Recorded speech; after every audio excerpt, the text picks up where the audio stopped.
So the first thing that we were given screenshots of the scene. Well, we were given the Unreal Engine scene, but these are the screenshots of the scene. So the first thing that I did was I took these screenshots and I put them into Photoshop, and then I did paint overs of them in the style that I wanted to use, like the emotions. If we have a look at this, this is what that scene ended up as. As you can see, we've got other areas where I had a similar thing. I knew from the start I wanted to have that green color just because when you're using a green, it really just enhances the radioactive look of the place. So that's this hallway, and then that's my paint over of the hallway. So that's the first thing that we did.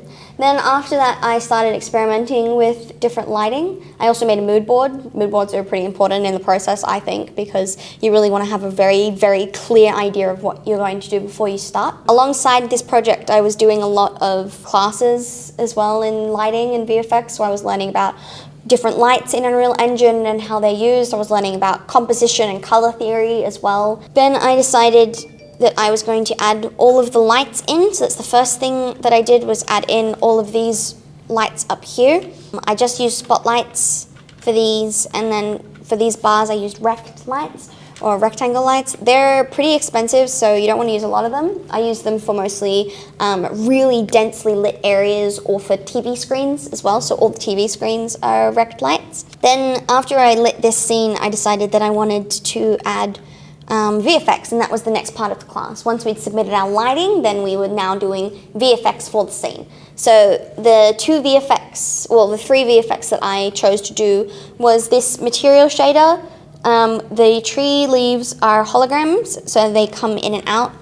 I created a material for this, which just basically flips through two different textures, adds them together, blends them, puts them through a multiply node into the emissive. So it's just the emissive, there's no base color on this texture. That gives it that really kind of glowing look to make it look like a screen or a hologram. Then I used a time node and a flicker speed node, multiplied them together, put them through a noise and a clamp, and then added them to the opacity, and then putting them into the opacity node means that the time node that is flickering between off and on then goes through the opacity, so that will make it look like it's fading in and out. Created these sparks for the ends of wires. I wanted something that would be blue and kind of not really super realistic, because you don't really get this type of lighting in real life, so I was pretty comfortable in creating something more interesting for that. And I used a Niagara system for this with various levels of sparks. So I've got the bright light and then a brighter light, which is the big glow that happens around it. If you got really close, there's little bits of lightning. I made that as a sprite in Photoshop, and I just drew the lightning, and it's a flipbook, so it's 4 different types of lighting, and then it flips through all of those to create that lightning effect.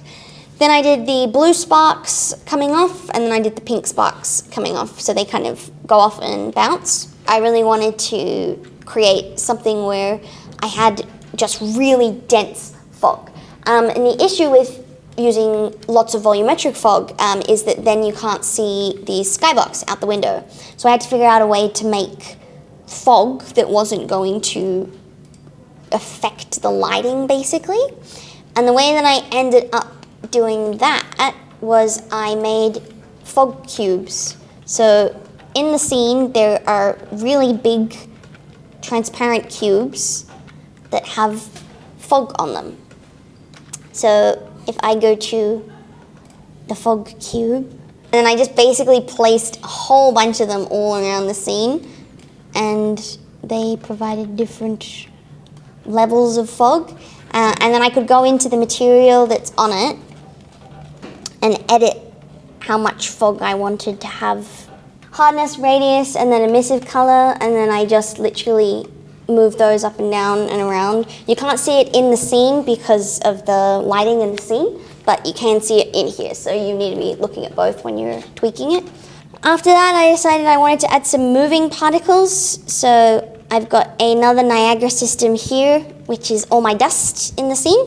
This Niagara system is an instance, make everything as instances, but this is that Niagara scene. Super, super, super simple. Literally just dust, the default dust system, and then hanging particulates, and then I made a sprite for it that I put in as the sprite for the dust, which is this little guy here. This is my dust sprite, and it's literally just, I made a dust in Photoshop, and then I multiplied it, put it onto the opacity and base color. Then I made an instance, which means that I can basically bump up and bump down the opacity of the dust depending on where I want it to be. 0.4, which means you can see the dust in the scene, but it's not gonna be right in your face. And then you get these big chunks that come across as well. After that, I just tweaked all my spotlights and made sure that I had a good amount of lighting in the scene. I added in these little red security camera lights as well, which don't add a lot other than just like style, and you can see there's one up here as well. And the way that I did the galaxy outside was I used a HDRI of a galaxy, and then I changed the colors of it. The material editor, I changed the colors of it and kind of made it a little bit duller because I didn't want it to be so bright because it's too happy. So I made it a little bit duller, a little bit dusty. And then I put the HDRI in the skybox. And that was the process of lighting the scene.